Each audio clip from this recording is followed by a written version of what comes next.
इस वीडियो में JEE advanced 2023 paper 1 में पूछा गया क्वेश्चन नंबर 16 को हम सॉल्व करेंगे। यदि एक प्लेन हो, जैसे स्टूल का यह सरफेस, और एक स्ट्रेट लाइन जैसे हमारा यह कलम यदि इस प्लेन के पैरेलल नहीं है तो कहीं जाकर के इंटरसेक्ट करेगा। जिस जगह पर इंटरसेक्ट करेगा, जिस पॉइंट पर, वहाँ पर इस कलम और इस स्ट्रेट लाइन और इस प्लेन के बीच का डिस्टेंस 0 हो जाएगा। यानी इस लाइन और इस प्लेन के बीच का मिनिमम डिस्टेंस 0 होगा यदि यह लाइन इस प्लेन को कहीं इंटरसेक्ट करता है तब। लेकिन यदि यह लाइन इस प्लेन के पैरेलल हो तब तो कहीं इंटरसेक्ट नहीं करेगा, और तब कहीं इंटरसेक्ट नहीं करेगा।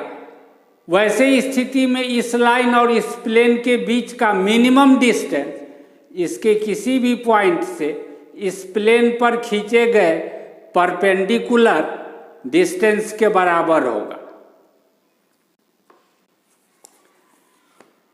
एक लाइन हो, जैसे यह एक लाइन, इसको कंटेन करते हुए गुजरने वाला बहुत सारा प्लेन पॉसिबल होगा। जैसे एक प्लेन यह होगा, इसको थोड़ा घुमा देंगे, यह दूसरा प्लेन हो गया। इसको घुमा देंगे, यह तीसरा प्लेन हो गया। इसको घुमा देंगे, चौथा प्लेन हो गया। इस तरीके से अनंत प्लेन मिलेगा। अब यदि हमको कहा जाए कि इस लाइन को कंटेन करते हुए गुजरने वाला बहुत सारा प्लेन होगा, और यह एक दूसरा लाइन है इसके पैरेलल। अभी तो यह लाल वाला जो लाइन दिखाई पड़ रहा है यह इसके पैरेलल नहीं है, काहे कि कहीं जाकर के इंटरसेक्ट कर देगा। लेकिन जब प्लेन ऐसा वाला ले, ऐसा, तो अब तो यह लाइन इसके पैरेलल हो गया। तो अब इस लाइन और इस प्लेन के बीच का मिनिमम डिस्टेंस 0 नहीं होगा, कोई पॉजिटिव नंबर होगा, और वह इसके किसी पॉइंट से इस पर खींचे गए परपेंडिकुलर लेंथ के बराबर होगा।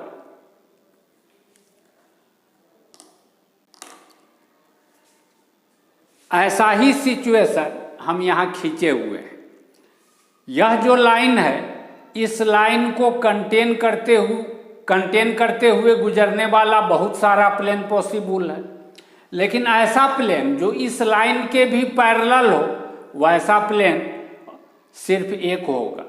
जो इस लाइन को भी कंटेन करते हुए गुजरे और इसके पैरेलल भी हो, वैसा प्लेन सिर्फ एक होगा। और इस स्थिति में इस लाइन और इस प्लेन के बीच का मिनिमम डिस्टेंस 0 नहीं होगा, कोई पॉजिटिव नंबर होगा। दरअसल यह सिचुएशन कैसा है वो अब समझा देते हैं। यह एक लाइन है इस तरह से, इसको कंटेन करते हुए गुजरने वाला यह एक प्लेन है, और यह लाइन एक दूसरा लाइन है जो ऐसे है, प्लेन के पैरेलल है। चूंकि बोर्ड पर फिगर खींचे हुए हैं तो देखने में लग रहा है कि यह और यह आगे जाके काट देगा, लेकिन काटेगा नहीं। वास्तव में फिगर ऐसा है, ऐसा यह लाइन, यह वाला लाइन है, और यह जो लाइन दिखाई पड़ रहा है यह लाइन, यह वाला लाइन, ठीक है, यह लाल वाला लाइन है, यह लाल वाला जो कलम है वह है, और इसको कंटेन करते हुए, ठीक है, इसको कंटेन करते हुए यह स्टूल ही दिखा देते हैं। यह एक लाइन है, इसको कंटेन करते हुए यह स्टूल का ऊपर का सरफेस जा रहा है, और यह लाइन ऊपर में। तो यह लाइन इस प्लेन को कहीं नहीं काटेगा, काहे कि यह पैरेलल है। बस यही वाला फिगर यहाँ खींचे हुए हैं। देखने में बोर्ड पर जब खींचेंगे 3D का फिगर देखने में उल्टा पुल्टा लगेगा, लेकिन समझना है कि फिगर वास्तव में ऐसा है। यह प्लेन है जो इस लाइन को कंटेन करते हुए गुजर रहा है, यह दूसरा लाइन है जो इस प्लेन के ठीक पैरेलल है। अब ऐसा प्लेन जो इस लाइन को कंटेन करते हुए गुजरे और इसके पैरेलल हो, इसी को हम H0 कह रहे हैं, यानी यह है H0 प्लेन। यदि कोई स्ट्रेट लाइन हो जो x1 y1 z1 पॉइंट से हो करके गुजरे तथा इसका डायरेक्शन रेशियो ABC हो, तो इसका इक्वेशन वेक्टर फॉर्म में कैसे लिखते हैं? x1 गुने i कैप जोड़ y1 गुने j कैप जोड़ z1 गुने k कैप प्लस लैम्डा चाहे म्यू, कुछ भी, यहाँ पर एक ठो वेरिएबल लिखेंगे, और फिर ai cap plus bj cap plus ck cap. और कार्टेशियन फॉर्म में इसी लाइन का इक्वेशन इस तरीके से लिखेंगे, x माइनस x1 बट्टे a is equal to y minus y1 बट्टे b is equal to z minus z1 बट्टे c। यानी वेक्टर फॉर्म में अगर इक्वेशन दिया हो और कार्टेशियन फॉर्म में हम उसी लाइन का इक्वेशन लिखना चाहें, तो x माइनस x1 बट्टे a is equal to y minus y1 बट्टे b is equal to z minus z1 बट्टे c लिखेंगे। यहाँ पर क्वेश्चन में एक लाइन का इक्वेशन इतना दे रहा है, इसको तो हम ऐसे समझ सकते हैं, r1 is equal to 0i cap 0j cap 0k cap plus lambda i cap plus j cap i cap plus j cap plus k cap. a b c के जगह पर 1 1 1 आ रहा है, x1 y1 z1 के जगह 0 0 0 आ रहा है, तो इसी लाइन का इक्वेशन कार्टेशियन फॉर्म में कैसे लिखेंगे? x माइनस 0 बट्टे 1 is equal to y minus 0 बट्टे 1 is equal to z minus 0 बट्टे 1, इतना लिखेंगे। तो लिख दिए, इस लाइन L1 का इक्वेशन हम कार्टेशियन फॉर्म में लिख दिए। दूसरा लाइन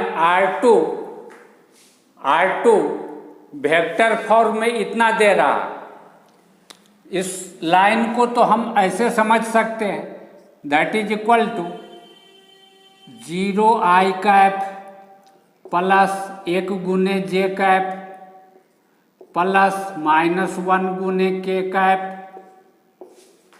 प्लस म्यू 1 गुने i कैप प्लस 0 गुने j कैप प्लस 1 गुने k cap.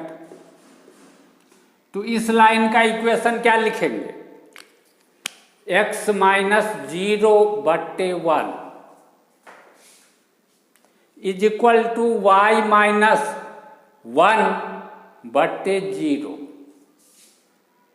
Is equal to z minus minus 1, z minus 1 दो बार माइनस प्लस हो जाएगा बट्टे 1। तो इस L2 लाइन का इक्वेशन कार्टेशियन फॉर्म में हम इतना लिख दिए। किसी लाइन इस लाइन को कंटेन करते हुए गुजरने वाला तथा दूसरा लाइन जिसका इक्वेशन यहाँ लिखा हुआ है, इसके पैरेलल प्लेन का इक्वेशन हम ऐसे लिखते हैं। क्या लिखा गया है? x minus x1 y minus y1 z minus z1 इसमें x1 y1 z1 उस लाइन पर स्थित पॉइंट है जिसको कंटेन करते हुए यह प्लेन गुजरता है। a1 b1 c1 इस लाइन का direction ratio, a2 b2 c2 इस लाइन का डायरेक्शन रेशियो, यह डिटर्मिनेंट इज इक्वल टू 0। इस फॉर्मूले का यूज करते हुए यह प्लेन H0 इस लाइन को कंटेन करते हुए गुजरता है और इस लाइन के पैरेलल है। तो इस प्लेन का इक्वेशन क्या लिखेंगे? x minus 0, y minus 0, z minus 0, x minus 0 x ही हो जाएगा, 0 लिखने का जरूरत नहीं है या लिख देते हैं, y माइनस 0, z माइनस 0, 1 1 1 1 1 1 1 0 1 1 0 1, यह डिटर्मिनेंट इज इक्वल टू 0। किसका इक्वेशन मिलेगा? इस H0 प्लेन का इक्वेशन मिलेगा। अब इसको हम एक्सपेंड करेंगे, इसको हम फर्स्ट रो के अलोंग एक्सपेंड करेंगे। यहाँ पर प्लस साइन होता है, यहाँ पर माइनस साइन, यहाँ पर plus sign. This implies first row का पहला एलिमेंट है x, तो लिखेंगे यहाँ पर प्लस चिन्ह होता है तो प्लस चिन्ह के साथ x यानी x। अब करेंगे क्या? यह x जिस रो में है इसको ढक देंगे, जिस कॉलम में है इसको ढक देंगे, बचेगा 1 1 0 1। पहले ऐसे क्रॉस मल्टीप्लिकेशन करेंगे, माइनस साइन देंगे, ऐसे क्रॉस मल्टीप्लिकेशन करेंगे, तब हो जाएगा 1 गुने 1 यानी 1 माइनस 0 गुने 1 यानी 0। यहाँ पर माइनस साइन होता है तो माइनस y लिखेंगे। यह y जिस रो में है इसको ढक देंगे, जिस कॉलम में है इसको ढक देंगे, बच रहा है 1 1 1 1। इस 1 को इस 1 से मल्टीप्लाई करेंगे 1, माइनस इस 1 को इस 1 से 1। फिर इसके बाद अगला एलिमेंट z है, यहाँ पर प्लस साइन होता है तो लिखेंगे प्लस z। इस रो को ढक देंगे, इस कॉलम को ढक देंगे, बचेगा 1 1 1 0। पहले ऐसे मल्टीप्लाई 0 माइनस 1 गुने 1 1, यह हो जाएगा x, या तो 0 हो गया तो यह खत्म हो जाएगा, minus z is equal to 0। यह किसका इक्वेशन मिला? इस प्लेन का इक्वेशन मिला, यानी इस प्लेन का इक्वेशन हो गया x minus z is equal to 0। यदि कोई पॉइंट P हो जिसका कोऑर्डिनेट हो x1 y1 z1, कोई एक प्लेन हो जिसका इक्वेशन हो ax plus by plus cz plus d is equal to 0, इस P पॉइंट से इस प्लेन पर जो परपेंडिकुलर खींचा जाता है वह परपेंडिकुलर इससे M पर मिले तो PM हो जाएगा परपेंडिकुलर का लेंथ। और यह परपेंडिकुलर का लेंथ किसके बराबर होता? इसमें x y z के जगह पर x1 y1 z1 लिख देंगे, मॉड ले लेंगे और x का कोफिशिएंट a का स्क्वायर, y का कोफिशिएंट b का स्क्वायर, z का कोफिशिएंट c का स्क्वायर रूट नीचे में लिख देंगे। यही देगा लेंथ ऑफ परपेंडिकुलर PM। अब P नंबर, लिस्ट 1 के P नंबर में हमसे पूछ रहा है इस लाइन और इस प्लेन के बीच का मिनिमम डिस्टेंस क्या है। तो मिनिमम डिस्टेंस क्या होगा? इस लाइन पर स्थित किसी भी एक पॉइंट से इस प्लेन पर जो परपेंडिकुलर खींचेंगे वही होगा मिनिमम डिस्टेंस। मान लेते हैं इस पर स्थित यह जो पॉइंट है 0 1 -1, 0 1, यहाँ माइनस देंगे तो -1 हो जाएगा, वह -1। इस पर स्थित पॉइंट है, मान लेते हैं इस पॉइंट को A और मान लेते हैं यहाँ से इस पर जो परपेंडिकुलर खींचे, यह परपेंडिकुलर इससे m पर आके मिलता, तो am किसके बराबर हो जाएगा? am इज इक्वल टू इस पॉइंट का कोऑर्डिनेट इसमें पुट करेंगे x y z के जगह पर, x के जगह पर 0, y तो है नहीं तो y कोऑर्डिनेट पुट नहीं करेंगे, z है, z के जगह पर जब -1 पुट करेंगे तो -1 +1 का मॉड बटे x का कोफिशिएंट 1 का स्क्वायर, y है नहीं इसीलिए नहीं है कि y का कोफिशिएंट 0 तो 0 स्क्वायर, z का कोफिशिएंट -1 है, -1 का स्क्वायर रूट अंडर, यह हो जाएगा 1/√2 के बराबर। तो लिस्ट 2 में जिसमें 1/√2 लिखा हुआ होगा p को उसके साथ मैच कर देंगे। Q में कह रहा है कि यह पॉइंट 0, 1, 2 का इस प्लेन से यानी H0 प्लेन से डिस्टेंस क्या है? डिस्टेंस का मतलब हुआ परपेंडिकुलर डिस्टेंस। इस पॉइंट को कुछ मान लेते हैं B, और इससे जो इस पर परपेंडिकुलर खींचा गया मान लेते हैं यह इससे n पर आके मिलता है, तो bn किसके बराबर हो जाएगा? इस पॉइंट से इस प्लेन पर खींचे गए परपेंडिकुलर लेंथ के बराबर।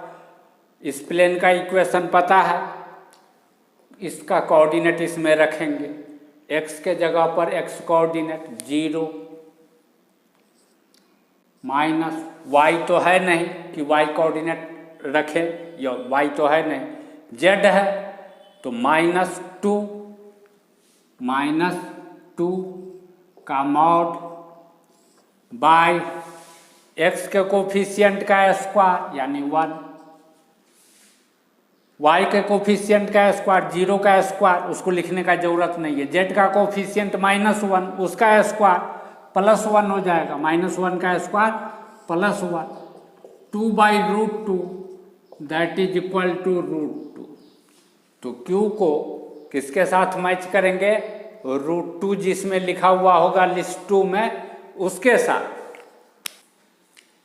R में कह रहा है distance of origin from H0, इस ओरिजिन का इस प्लेन से डिस्टेंस, यह ओरिजिन L1 पर लाई कर रहा है, स्थित है, तो इस H0 प्लेन में भी स्थित है, और जो पॉइंट प्लेन में स्थित है उस पॉइंट का इस प्लेन से डिस्टेंस क्या होगा? 0, यानी यह डिस्टेंस किसके बराबर हो जाएगा? 0 के बराबर। तो R को मैच करेंगे किससे? लिस्ट 2 में जिसमें 0 लिखा हुआ है उससे। S में कह रहा है डिस्टेंस ऑफ ओरिजिन, ओरिजिन मतलब जिसका कोऑर्डिनेट 0, 0, 0 हो, यही वाला point, from point of intersection of planes y is equal to z, x is equal to 1 and H0 is, यहाँ पर 3 प्लेन का इक्वेशन लिख रहा है। सबसे पहले इस प्लेन को लिखते हैं, x is equal to 1, x is equal to 1, इसको 1 नंबर मान लेते हैं। दूसरा प्लेन यह दे रहा है y is equal to z, इसको 2 नंबर मान लेते हैं। और तीसरा प्लेन कह रहा है H0, H0 का इक्वेशन यहाँ दिया हुआ है, x minus z is equal to 0, z को इधर ले जाएं तो x is equal to z, x is equal to z, या तीसरा प्लेन। x का यह वैल्यू यहाँ रख देने पर 1 इज इक्वल टू जेड मिलेगा, यानी x का वैल्यू तो हमको पहले ही पता है, z का वैल्यू इससे मिल गया, x के जगह पर 1 रख देने पर z मिल गया 1, और z का यह वैल्यू इसमें रख देने पर y मिल जाएगा 1।